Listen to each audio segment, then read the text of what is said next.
안녕하세요. 일레코나TV입니다.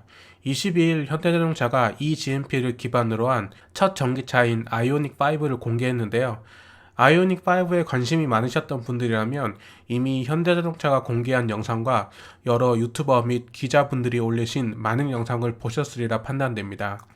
저는 현대자동차로부터 인플루언서로 초청받아서 기존 공개인 4시보다 약 2시간 빠른 2시 정도의 해당 영상과 아이오닉5 관련 Q&A 영상을 시청했는데요. 대략 1시간가량 영상을 보면서 좋았던 부분도 있었고 실망했던 부분도 있었는데 개인적으로는 의아했던 부분이 더 많았던 것 같습니다. 우선 내외장 디자인적으로 예상보다 훨씬 더 잘 뽑았는 것 같아 개인적으로 상당히 만족스러웠는데요. 특히 실내 스티어링 휠 중앙이나 차량 후면부에 현대자동차 로고를 제거했다는 것도 과감한 결정을 한 것 같아 깔끔하고 좋아 보였습니다. 실시간 채팅이나 기사의 댓글도 쭉 봤는데 의외로 이쁘다, 괜찮다라는 반응이 많은 것 같아서 디자인적으로는 긍정적인 분위기가 형성된 것 같은데요. 그런데 그 외에 유니버셜 아일랜드, V2L, 친환경 소재, 800V 충전 등은 이미 eGMP 공개 영상과 아이오닉5 티저 영상, 실내 유출 사진 등에서 꽤나 익숙하게 봐왔던 것들이라 그다지 색다르거나 신선하다는 느낌은 받지 못했습니다. 특히 제품에 대한 디테일한 정보가 없다는 것에 가장 실망스러웠고 의아했는데요. 보도 자료에 보면 아이오닉5는 총 4가지 종류로 나올 것이라고 되어 있습니다. 72.6kWh의 배터리를 가진 롱레인지 트림에서 2륜구동과 4륜구동, 58kWh의 배터리를 가진 스탠다드 트림에서 2륜구동과 4륜구동입니다. 4가지 라인 모두 출력과 토크가 다르므로 주행 가능 거리나 연비 역시 각각 차이가 있기 때문에 인증이 다 다르게 나와야 하는데요. 보도 자료를 봐도 그렇고 Q&A 시간에 나온 답변도 1회 충전 시 최대 주행 가능 거리가 롱레인지 후륜구동 모델을 기준으로 410에서 430km라는 것입니다. 410이면 410이고 430이면 430이지 왜 410에서 430이라고 두리뭉실하게 이야기했을까요? 이는 아직까지 아이오닉5 4가지 트림 모두 국내 인증 기준을 받지 못했기 때문입니다. 차량 배출 및 소음 인증 시스템에 들어가서 현대자동차로 조회해보면 아이오닉5 인증은 아직까지 찾아볼 수 없습니다. 한국에너지공단의 자동차 표시 연비 검색을 해봐도 가장 최근 인증받은 차량은 테슬라 모델 Y 퍼포먼스이며 아이오닉5는 찾아볼 수 없습니다. 아니 아무리 급해도 그렇지 아직 국내 환경부 인증도 받지 않은 차량을 연구소에서 측정한 결과로 신차 발표를 하는 경우가 어디에 있나요? 그것도 4가지 트림을 모두 발표한 것도 아니고 롱레인지 후륜구동 모델만 410에서 430 정도 갑니다라고 이야기하고 25일부터 사전 예약을 받겠다고 하면 소비자들은 뭘 보고 주문을 결정해야 하는 걸까요? 아무리 생각해도 이해할 수 없는 부분입니다. 이 와중에 서울시 기준으로 정부 보조금 800만원과 시 보조금 400만원을 더한 1200만원을 반영한다고 되어 있는데 이 역시도 앞뒤가 전혀 맞지 않는 이야기입니다. 보조금 지급을 결정하기 위해서는 환경부 인증 기준으로 측정된 상온 주행거리와 저온 주행거리, 복합 연비가 정확히 발표되어야 하는데 아직 인증 결과도 없는 차량을 두고 최대 보조금을 받을 수 있다는 것으로 예상한다는 말 자체가 도대체 어떤 근거로 된 것일까요? 여기에 현대자동차가 eGMP 발표 때부터 입이 닳도록 강조해온 350kW급 초급속 충전기로 5분 충전 시 최대 100km 주행이 가능하다는 것도 자세히 보면 유럽 WLTP 기준입니다. 그럴 수밖에 없겠죠. 국내 인증 아직 받지 못했으니까요. 왜 100km 앞에 최대를 붙였는지 알 수 있는 대목입니다.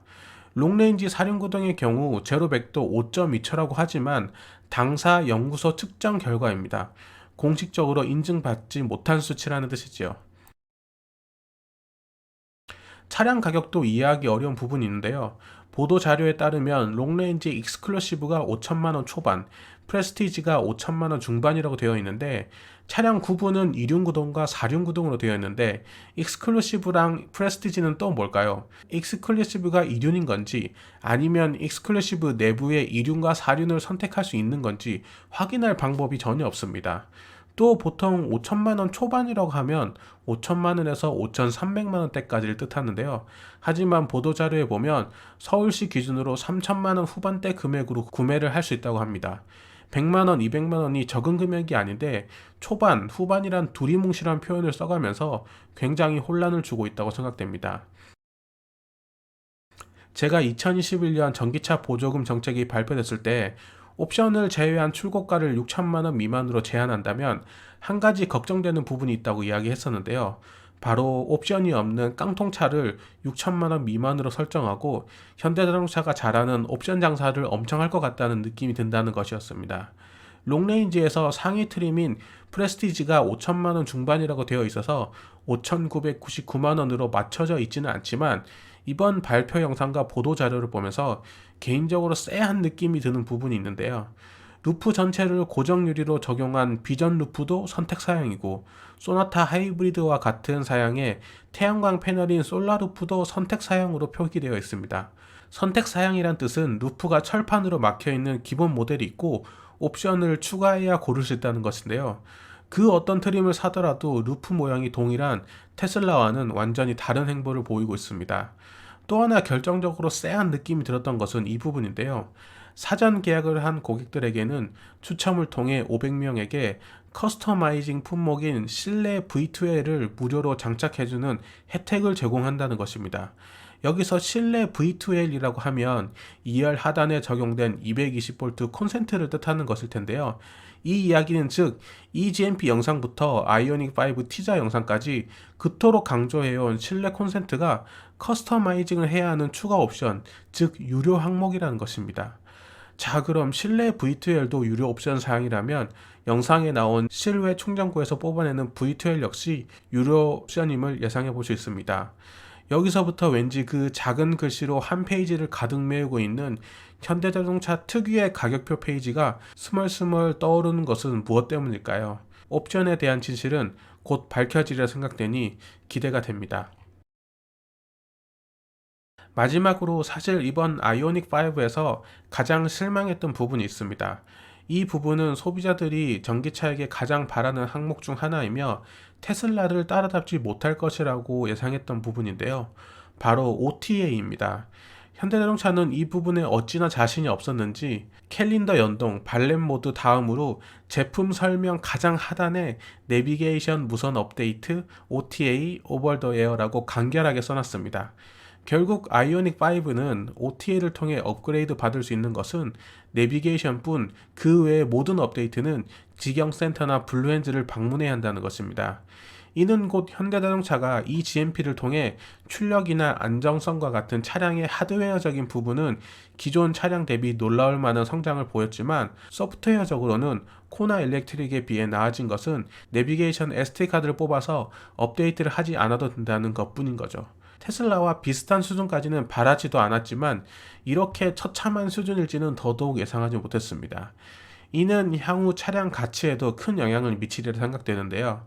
테슬라의 경우 2, 3년 전에 차를 샀더라도 최신형 업데이트를 받게 되면 늘 새로운 차를 타고 있다는 느낌을 받게 되고 최신의 차와 동일한 소프트웨어 세팅이 유지되는데요.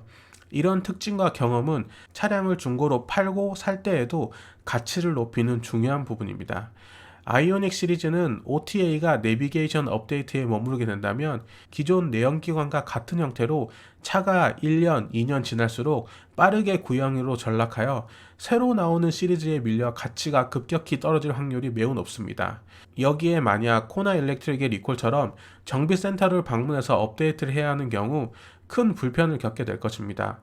기존 내연기관을 오래 타셨거나 익숙하신 분들에게는 그게 뭐 대단한 거냐고 내비게이션 SD카드 안 뽑는 것만 해도 어디냐라고 할 수 있겠지만 테슬라를 지금 타고 계시는 분들이라면 OTA 범위가 내비게이션 뿐이라면 아마 상상조차 할 수 없으실 겁니다. 그만큼 소프트웨어는 전기차의 가장 큰 핵심 요소이며 이를 지속적으로 최신 버전으로 편하게 업데이트한다는 것은 그 무엇과도 비교할 수 없는 중요한 항목이기 때문입니다.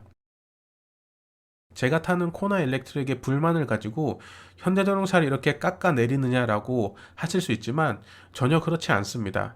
저 역시도 다음 차량을 아이오닉 5로 고려할 만큼 관심을 가지고 있었고, 실제로 내외관 디자인적인 부분은 상당히 잘 나왔다고 생각하고 있습니다. 하지만 제가 실망했거나 의아했던 부분들에 대해서 공감하시는 분들이 많음에도 불구하고 각자의 이해관계로 인해 표현되지 못하고 있다는 느낌을 많이 받았습니다. 세상에 완벽한 자동차는 없으니까요. 칭찬할 부분이 있다면 아낌없이 박수를 쳐주고, 아쉬운 부분이 있다면 가감없이 표현하는 것이 서로의 발전을 위해 더 좋은 방향이지 않을까 하는 생각입니다. 곧 아이오닉 5에 대한 스펙과 가격 정책, 보조금에 대한 정확한 자료가 나올 것이라고 보여지는데요. 모든 것이 공식화되면 그 자료를 바탕으로 다시 한번 인사드리겠습니다. 이상 일레코나 TV였습니다. 감사합니다.